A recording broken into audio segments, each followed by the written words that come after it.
Assalamualaikum warahmatullahi wabarakatuh. Perkenalkan, nama saya Suci Puji Lestari dari kelas 9A. Di sini saya akan melaksanakan sebuah praktek dalam pelajaran ilmu pengetahuan alam. Saya akan mempresentasikan sebuah tema yang berjudul pencemaran lingkungan.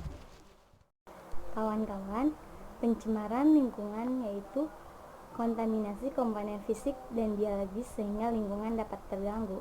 Nah, pencemaran lingkungan saat ini sedang menjadi masalah pada dunia.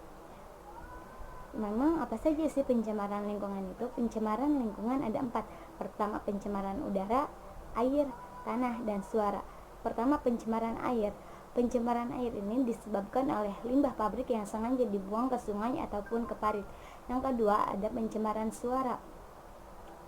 Pencemaran suara ini disebabkan oleh suara mesin pabrik ataupun mesin motor yang melalui ambang batas. Mengapa demikian?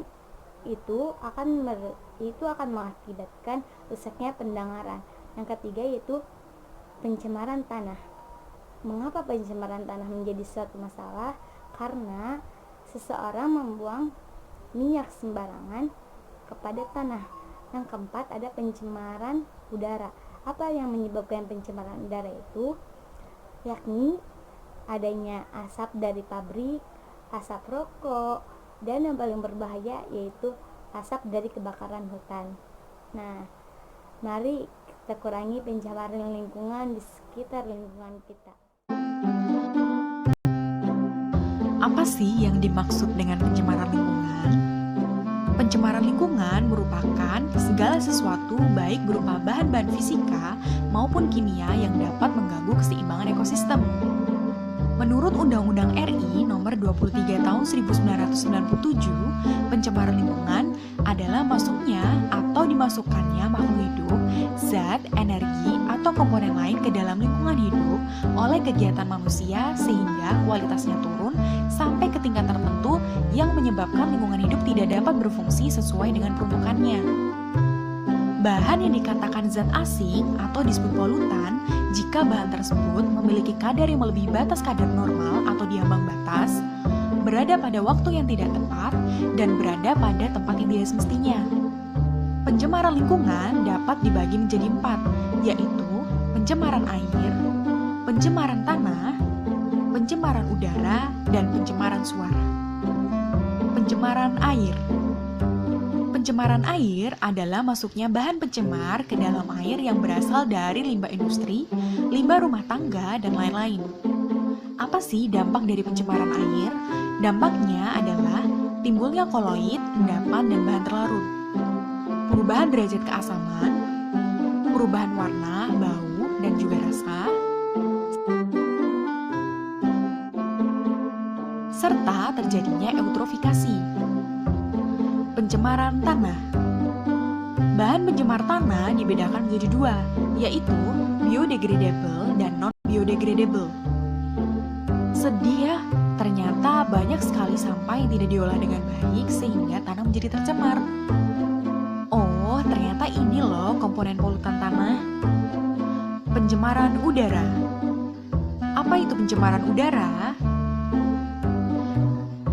Zat pencemar udara diklasifikasikan menjadi 2 tipe, yaitu zat berupa partikel yang merupakan butiran halus dan masih terlihat oleh mata seperti debu dan juga asap, serta zat pencemar berupa gas yang hanya dapat dirasakan melalui penciuman atau akibat langsung. Lalu apa sih dampak dari pencemaran udara? Dampak dari pencemaran udara yaitu lapisan ozon menjadi rusak,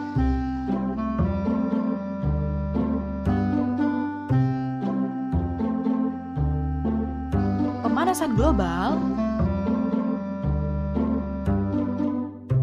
hujan asam, dan juga memberikan dampak buruk bagi tubuh manusia.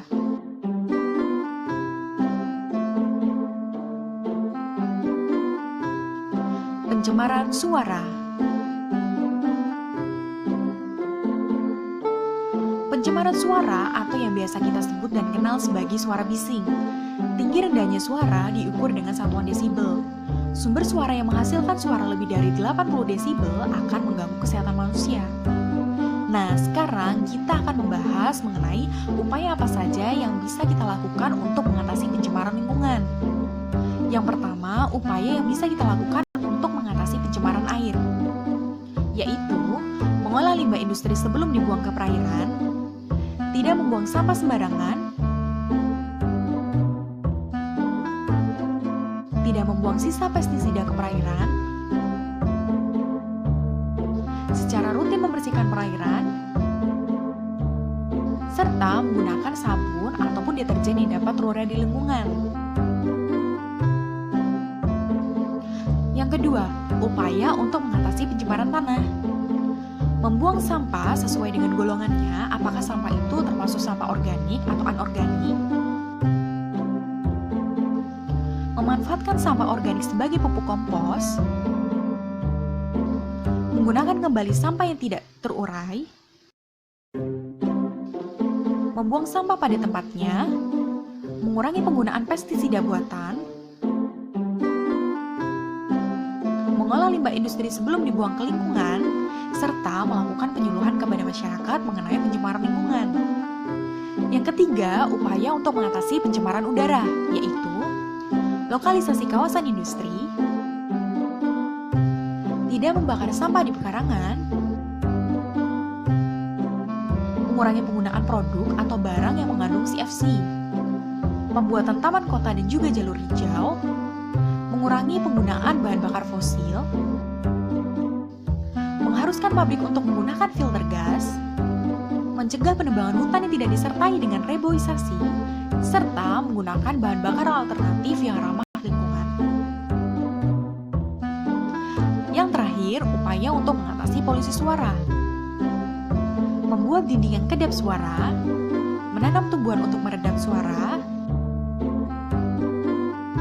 serta menggunakan mesin-mesin yang menghasilkan suara itu harus dilengkapi dengan bahan peredam suara.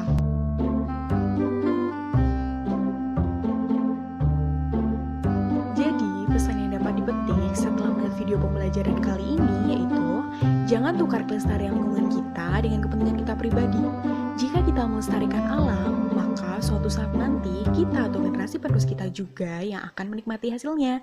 Terima kasih.